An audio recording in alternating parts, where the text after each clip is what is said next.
So picture this for a second.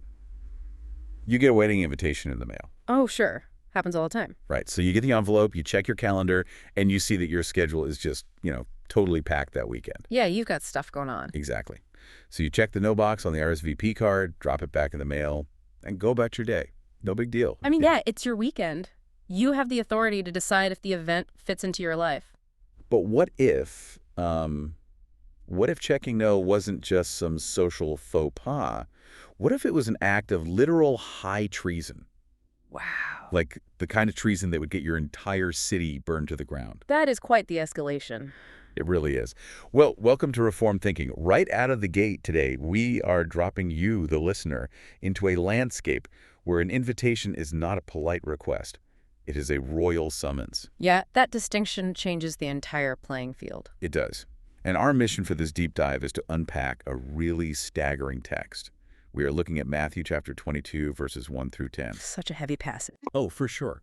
We are analyzing a parable that puts the majestic sovereignty of God, the absolute rebellion of the human heart, and, well, the terrifying reality of divine justice on full display. The tension in this text is just palpable from the very first syllable. Yeah. We have to establish right away that Matthew 22 is not some, polite moral fable about how to be a good neighbor. Right. It's not a cozy bedtime story. Not at all. And it is certainly not a heartwarming story about throwing inclusive dinner parties. It is a severe, high-stakes, royal summons from the creator of the universe. Which is how we need to approach it. Yeah, and in our discussion today, we are evaluating this text directly through the lens of Reformed theology. As Protestant Christians who adhere to the Westminster Confession of Faith, we are going to show how these massive theological categories— Things like absolute sovereignty. Yes, absolute sovereignty, human inability, unmerited grace. We want to show you that these ideas do not just come from thin air. They aren't just academic concepts invented by guys in dusty libraries. Precisely. They spring directly from the scriptural text itself. We are looking at a king who commands attendance, a people who refuse, and a banquet hall that will absolutely be filled. So before we even get to the events of the parable itself, I think we have to talk about the volatile room where Jesus first spoke these words. Because context is everything here. Oh, 100%. The room dictates the tone. Right. Imagine a courtroom drama. The defendant is on trial for his life. Everyone in the room knows the judge is corrupt and just wants to hand down a guilty verdict. The fix is in, basically. Yeah, the fix is in. But suddenly, the defendant turns the tables, walks right up to the bench, and starts reading out a detailed, undeniable list of the judge's own crimes to the entire courtroom. Oh, man. That is the level of tension we are dealing with here. Jesus is not sitting on a peaceful grassy hillside with adoring fans taking notes. No, the Sermon on the Mount days are over at this point. Right. He is in a very specific, highly charged environment, speaking to people who literally want him dead. That courtroom analogy captures the mood so well. We are looking at Tuesday of Passion Week. Tuesday. So just days before the cross. Yes, Friday is coming fast. Jesus is standing right there in the dusty, chaotic courts of the Jerusalem temple. The atmosphere is just thick with hostility. You could almost cut it with a knife. You really can. His audience is not a group of neutral, curious observers. He is speaking directly to the chief priests and the Pharisees, The heavy hitters. the religious elite of the nation. These are the men who control the temple apparatus. And at the specific moment in history, they are actively plotting his judicial murder. Wow. This is the climactic week of his earthly ministry. The shadow of the cross is lengthening across the temple floor, Yeah, that imagery is striking. And these religious leaders had turned the house of God into a den of thieves. But even worse than that, they had turned the religion of grace into this crushing, man-made system of legalistic merit. So Jesus stands before men who possess the Old Testament oracles. Yeah, the men who claim to be the guardians of the covenant. And he just delivers this blistering, prophetic indictment. So he has the attention of men who are conspiring to execute him. And how does he expose their guilt? He tells a story about a party. Which is wild. Right, on the surface that sounds almost absurd. But the placement of this story is devastating. This parable is actually the third in a sequence, a trilogy of prophetic indictments. It's the grand finale of a very tense conversation. Yeah. He started with the parable of the two sons. Then he moved to the parable of the wicked tenants. And now he drops the parable of the wedding banquet. The progression there is fascinating. I want to look at that progression because in the previous parable about the wicked tenants, the focus was on violent greed. The tenants literally killed the vineyard owner's son because they wanted to steal the inheritance for themselves. They wanted the property and the power. Exactly. But here, in this third parable, the focus shifts to a different, equally lethal sin. The shift in focus is brilliant, and frankly, it's terrifying. Well, the first two parables exposed the past disobedience and the present rebellion of the nation of Israel. But this third parable is the climactic revelation of their final rejection of the scatological joy of the kingdom. Okay, unpack that a little bit. So, the wicked tenants were motivated by greed for an inheritance. They wanted the stuff. But the invited guests in this wedding banquet parable are characterized by apathetic neglect. Apathy. Just not caring. Right. The progression shows that the danger to the covenant community is not always violent, aggressive opposition. Often, it is the careless neglect of the king's glory in favor of mundane, earthly pursuits. Just going about your business. Yeah. By placing this parable right after the wicked tenants, Jesus is showing that ignoring the king's invitation is just as treasonous as trying to steal his vineyard. Man. So understanding that historical room explains the hostility, but I think we need to talk about the cultural customs of the ancient Near East to explain the severity of the insult happening in the story. Yeah, the cultural background is huge here. Because to grasp why this apathy is so shocking to the original listeners, we have to look at the mechanics of how a royal banquet actually functioned back then. We are looking at the custom of the double invitation. Right. Because if you do not understand this custom, the king's reaction later in the story seems like a massive overreaction, like he just loses his temper over nothing. It really does, but the cultural mechanics clarify everything. In the ancient Near East, it was the standard practice of royalty and even wealthy citizens to send two separate invitations for a major event. Okay, 2 invitations. How did that work? The first invitation was an advance notice, essentially telling the guests to save the date. It established that a feast was coming. So no specific time yet, just be ready. Right. And the guests accepted this initial notice, securing their place on the guest list and signaling their loyalty to the host. Got it. Then the second invitation, which is what Jesus describes in verse 4, comes when everything is actively ready.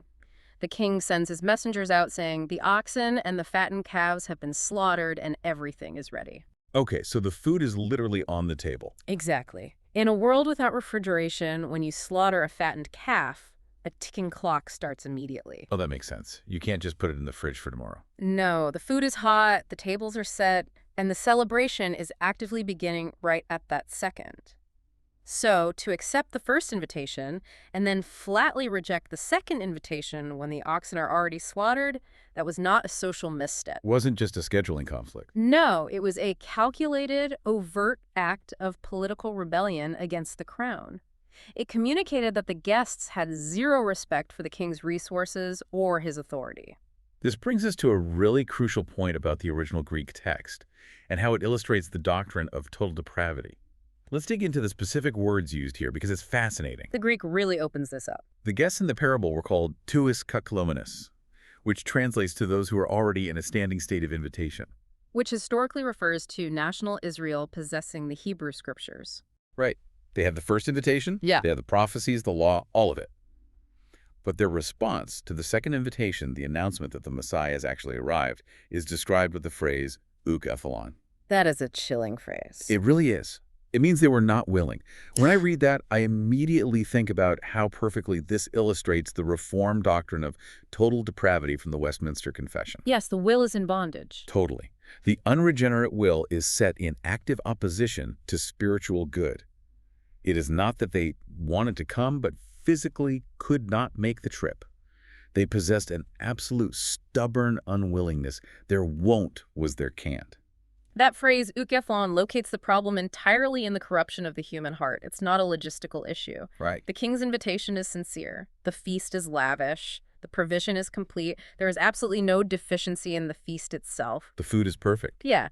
And the king is not stingy in his mercy either. He is sending emissaries repeatedly to call them in. But the guests simply will not come. They just refuse. And this perfectly aligns with the Westminster Confession's teaching that fallen humanity has completely lost all ability of will to any spiritual good accompanying salvation. So they aren't neutral. Not at all. The rejection of the Messiah by the religious elite in the first century was not due to a lack of information. They had the scrolls. They knew the prophecies of Isaiah and Micah. The rejection was due to a radical, willful corruption of the heart.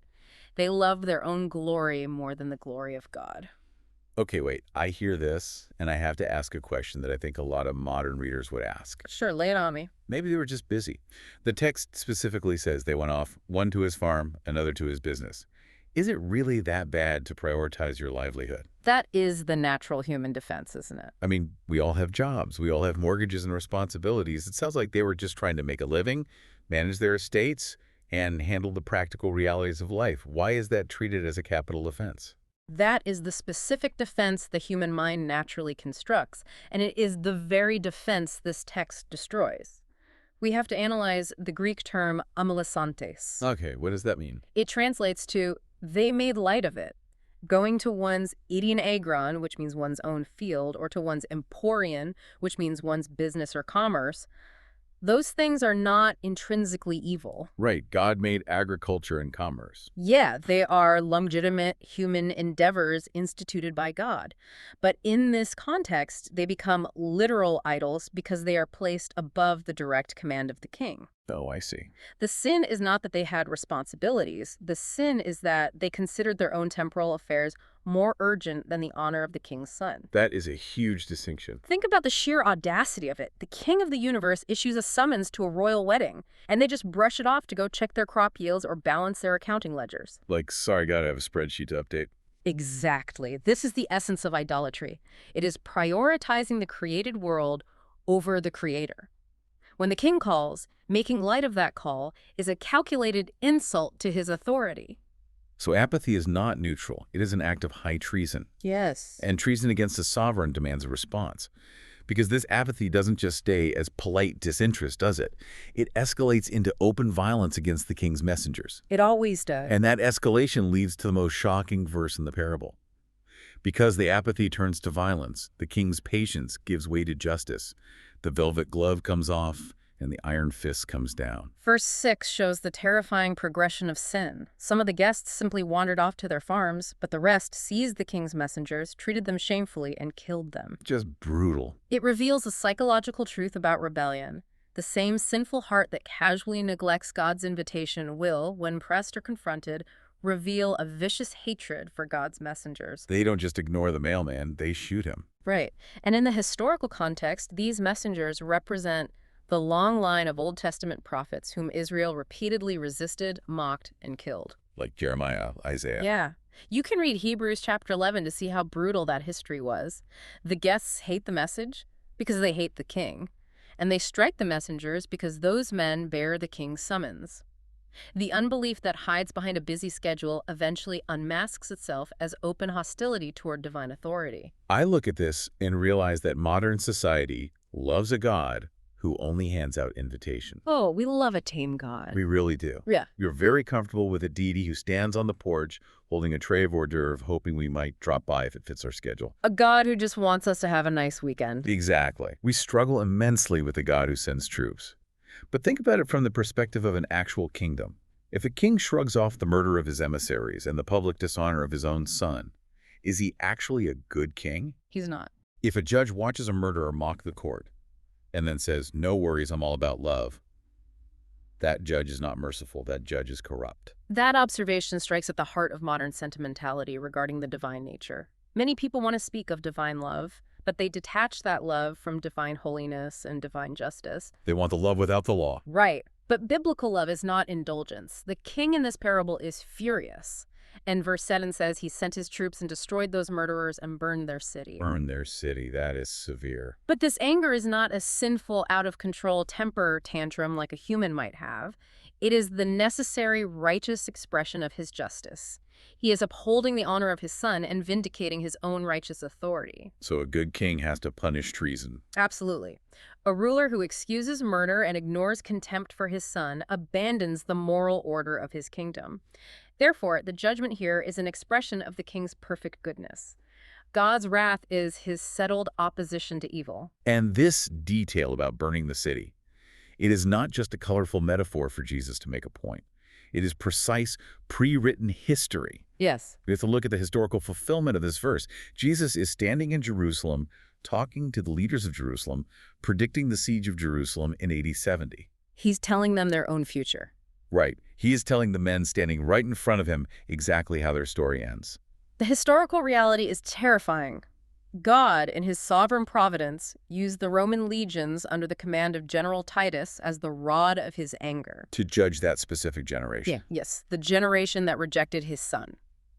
In AD 70, just 4 decades after Jesus spoke these words, Jerusalem was besieged. It was a horrific siege. Beyond belief, the historian Josephus details the absolute horrors of that siege. Starvation, violence. Ultimately, the temple was destroyed, not one stone was left upon another, and the city was literally burned to the ground. Which matches the parable perfectly. It does. This shows us that God's word has real consequences in time and space. The geographical reality of Jerusalem burning is the ultimate sign that the kingdom was being taken away from the rebellious leaders. And it ties back to our theological framework. Yes, it ties directly back to the Westminster Standards regarding God's holiness. Divine kindness cannot be severed from divine justice. The destruction proves that covenant privilege, like having the physical temple. Right, having the temple, having the stone tablets of the law, having the ancestry of Abraham, none of that can shield a rebellious heart from righteous wrath. So the city burns, but the banquet hall is still empty. The food is getting cold. The king's decree to honor his son cannot be frustrated, though. The party is going to happen. Oh, the king will have his feast. Which brings the narrative to the crossroads. Since the original guests proved themselves unworthy through their rebellion, the king moves to ensure his son is still honored. He will not have an empty table. The king's purpose is absolute. In verses 8 through 10, the king commands his men to go to the Deixetis tun hodun. Another great Greek phrase. What does that one mean? It refers to the main thoroughfares, or the crossroads, where the city streets meet the country roads. It is the place where transients, travelers, and the lower classes would congregate. The people who usually get ignored. Exactly. He tells them to gather both bad and good. The original guests are declared not worthy because their refusal exposed their spiritual bankruptcy. Now, the invitation goes out to the public roads, to an ordinary, mixed crowd of people who never, ever expected to see the inside of a palace. Which points to the Gentiles. Right. Yes. This represents the indiscriminate external call of the gospel reaching beyond the borders of national Israel out to the entire Gentile world. Okay, I have to ask a theological question here, and it is one that trips up a lot of people when they read this text. Let's hear it. Does this mean God's original plan failed, and he had to resort to plan B? Because the first guest said no.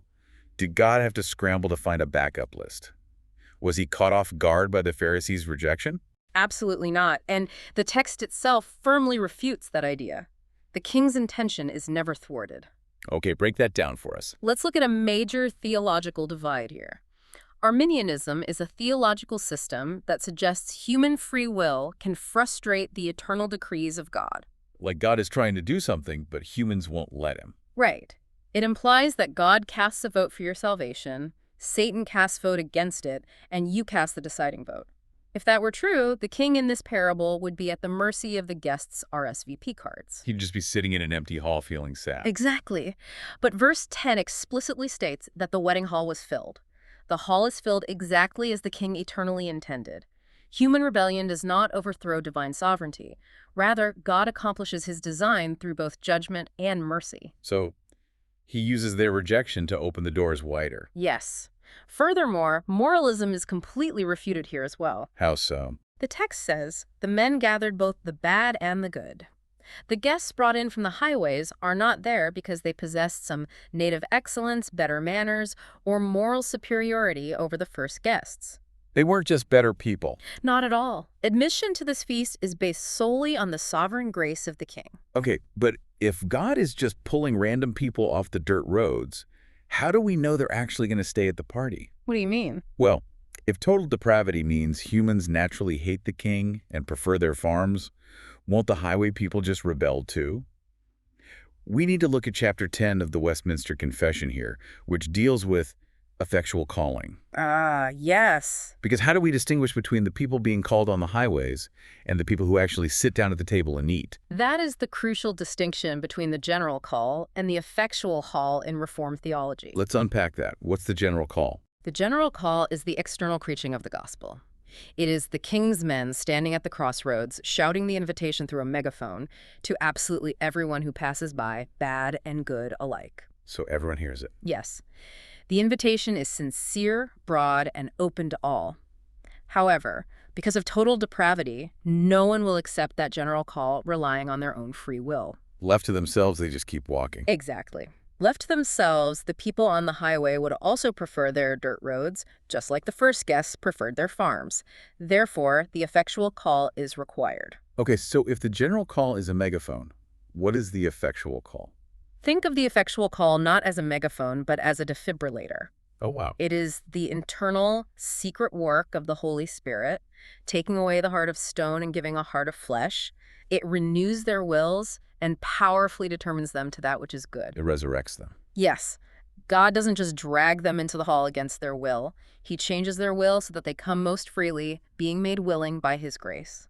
That is beautiful. The hall is filled because God not only issues the external summons, but He also supplies the internal grace that guarantees attendance. So all this action, the sending of the invitations, the brutal judgment of the murderers, the gathering of outcasts from the dirt roads, it all revolves around a single individual who actually hasn't spoken a single word in the parable. Right, the focal point of the whole event. And that is the Son. We have seen the mechanics of the calling, but we must understand the reason for the feast. The entire narrative hinges on the dignity of the Son. If we miss this, we completely miss the point of the text. Right. If we miss this, we turn Christianity into a self-help program instead of a royal coronation. This is the Christ connection that sits at the very core of the text. This is not a parable about social etiquette, and it is not just about general divine blessings falling from the sky. It's specific. It is a wedding feast prepared by a king for his son. The honor of the son is the central issue of the universe. The king is determined to glorify his son, and everything that happens, the feast, the wrath, the calling of the Gentiles, is driven by that singular purpose. So to refuse the feast is a personal attack on the Son. Yes. To refuse the feast is not merely to decline a free meal, it is to insult the Son. And this isn't a new concept Jesus just invented that Tuesday in the temple, right? Yeah. This banquet connects directly to the Old Covenant writings, specifically Isaiah 25, verse 6. Oh, the Pharisees would have known that text backward and forward. Right. This shows that the arrival of Jesus inaugurates a long-awaited era of joy. What does Isaiah 25 tell us? Isaiah 25 paints a majestic picture of the Lord of hosts making for all peoples a feast of rich food, a feast of well-aged wine. It's the ultimate banquet. For centuries, the prophets anticipated a day when God would establish an era of covenant joy, abundance, and salvation. By telling this parable in the temple, Jesus is publicly declaring himself to be the fulfillment of that prophetic shadow. He's saying the wait is over. He is saying, I am the bridegroom, I am the long-awaited Messiah. The joy of the kingdom has arrived in his person, and he is standing right in front of the Pharisees, offering it to them, and they are rejecting it to their own destruction. We can clearly see the triple office of Christ functioning right here in the text too. He is prophet, priest, and king. Yes, all three offices are visible. As prophet, he is standing before the Pharisees, declaring the absolute truth of their condition and the coming judgment. He is speaking the very words of God to a hostile crowd. And as priest, he provides the very basis for the feast. How so? Well, the text mentions the slaughtered oxen and the fattened calves. This detail points directly to the sacrificial system that Jesus will fulfill. We need to define two theological terms here: active obedience and passive obedience. Okay, let's break those down. What is passive obedience? Passive obedience refers to Jesus suffering and dying on the cross to pay the penalty for our sins. He is the ultimate slaughtered sacrifice that makes the feast possible. He takes the punishment. Right. But his active obedience refers to his perfect, sinless life lived in total submission to God's law. He didn't just die to clear our debt, he lived to earn perfect righteousness on our behalf. That is such a critical distinction. And it is. And finally, as king, he is the royal son for whom the banquet is held, the one who possesses the authority to command attendance from all nations. He fulfills every office perfectly. That brings up a vital piece of systematic theology implied in the broader context of the parable, especially when you look at the guests coming in from the highway. The street guests. Right, these people are coming straight from the dirt roads. They are dusty, they're impoverished, they bring absolutely nothing with them. So how do they get to sit at a royal wedding? They must be clothed in imputed righteousness to sit at the table. The concept of the wedding garment is essential here. The guests gathered from the crossroads are a mixed multitude of bad and good. They do not have royal attire hanging in their closets. They didn't have time to run to the tailor. No, they were pulled right off the street. In ancient Near Eastern royal banquets, the king himself would often provide the proper garments for his guests because he knew commoners couldn't afford them. Oh, so the king supplies the dress code. Exactly. In theological terms, this represents the imputed righteousness of Christ. Imputation means taking something that belongs to one person and crediting it to someone else's account. Like a bank transfer. It is like having someone else's perfect credit score applied to your bankrupt account. You cannot sit at the king's table dressed in the filthy rags of your own moral efforts, whether you consider yourself a good citizen or a bad outcast by human standards. You need alien righteousness. You must be clothed entirely in the perfect act of obedience, the flawless righteousness that Christ accomplished. Admission relies entirely on his merit, credited to your account. Knowing this theology is one thing, but the text demands a personal reckoning. We have to move this conversation from ancient history to the modern listener's own life. We can't just leave it in the first century. Right, because the text is a royal summons. You cannot remain a detached observer listening to a history lesson. The ancient apathy we see in the Pharisees mirrors the modern condition perfectly. We need to apply the law-gospel paradigm here to make sense of it. The law-gospel paradigm is the safest way to apply Scripture without falling into legalistic moralism. Let's start with the law. We begin with the first use of the law, which exposes sin. The law acts as a mirror, showing us our absolute failure to honor the king. The idols of the farm and business are fully active today. Very active. We may not be tending olive groves in first-century Judea, but the principle of prioritizing the temporal over the eternal is the defining sickness of our age. Look at the rise of the knowns in modern sociology. There are nearly 30% of the population who claim no religion whatsoever. It's a massive demographic shift. It really is. And they aren't all out there actively burning down churches or organizing violent protests against Christianity. The vast majority of them are just checking their stock portfolios, scrolling through endless digital distractions, advancing their careers. Just mowing their lawns on Sunday mornings. Yes, mowing their lawns, remaining completely apathetic to the eternal. They are polite, functioning members of society. Yet the text calls this very behavior soul-destroying idolatry. The danger of respectable sin is a terrifying reality. Modern men and women excuse themselves because they are not openly violent or scandalous. They think, I work hard, I provide for my family, I pay my taxes, I mind my own business. I'm a good person. Right. But Jesus reveals that unbelief often wears the clothing of ordinary life and busy schedules. If your career, your bank account, or your hobbies keep you from bowing before Christ, then those things have become your master. They've become your farm and your business. Exactly. The text strips away the false comfort of a respectable, busy life and exposes it as a deadly insult to divine grace. Neglecting the king's summons is high treason, regardless of how polite you are while doing it. The man who ignores the king to go check his fields perishes just as surely as the man who murders the messengers. But the law-gospel paradigm does not leave us crushed under the weight of the law, right? There is massive gospel comfort here. Oh, so much comfort. For the listener who feels like an outcast, the bad, gathered from the highway, the person who knows their life is a total mess. The text offers vast hope. The gospel remedy is found in the king's sovereign determination to fill his house. If you feel the weight of your unworthiness, if you look at your life and see the dirt of the highway, this parable is shouting good news to you. Because the king is inviting you. The king fills his house with those whom he summons by grace. Your admission does not rely on your native excellence, your moral track record, or your social standing. It relies entirely on the king's mercy. You don't have to clean yourself up first. Christ receives those who come empty-handed, guilty, and ashamed because the feast has been prepared and the garments have been provided by another. The text closes every single door to self-righteousness, but it opens the door of grace incredibly wide for the broken. That raises a really practical question about the corporate call. How should the modern church respond to this? Who are we in the parable right now? That's a great question. If we are the ones who have been brought into the feast, what is our job? Believers today act as the messengers sent out to the highways and the crossroads. Our task is to issue the sovereign summons with urgency to everyone we find. So we are the ones carrying the invitations now. Yes, and this fundamentally refutes modern seeker-sensitive pragmatism. Many modern churches try to change the nature of the banquet. Oh, they try to make it more appealing. Right. They try to make the church look and feel exactly like the farms, the businesses, and the entertainment venues the world already loves, hoping to lure people in with comfort, coffee shops, and rock concerts. Just giving them what they already want. But the messengers in the parable did not alter the king's message. They did not apologize for the king's authority. They did not try to make the palace look like a barn to make the farmers comfortable. They just announced the feast. They announced the feast and issued the call. We must proclaim the gospel broadly and urgently, declaring the truth of sin and salvation, trusting the Holy Spirit to accomplish the internal, effectual call, knowing with absolute certainty that the king will fill his house. Man, we have covered massive ground today.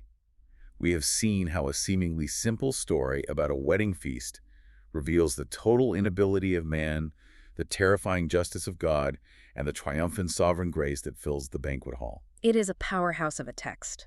We looked at the historical tension of Passion Week, the cultural weight of the double invitation, the literal burning of Jerusalem in AD 70, and the beautiful reality of Christ's imputed righteousness covering our sin. And we want to leave you, the listener, with a forward-looking reality, because this historical parable points directly to an impending, literal future event. The eschatological climax. Yes, the climax found in Revelation chapter 19.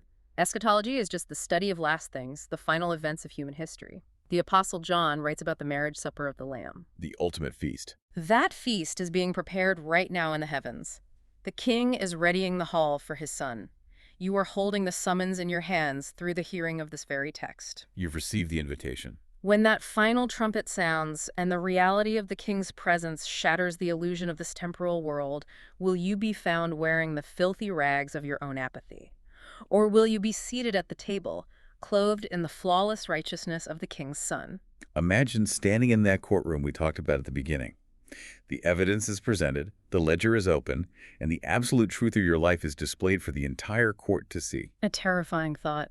The judge looks at the apathy, the divided loyalties, the preference for the dirt of your own fields over the glory of his kingdom. The verdict of the law is clear. Guilty.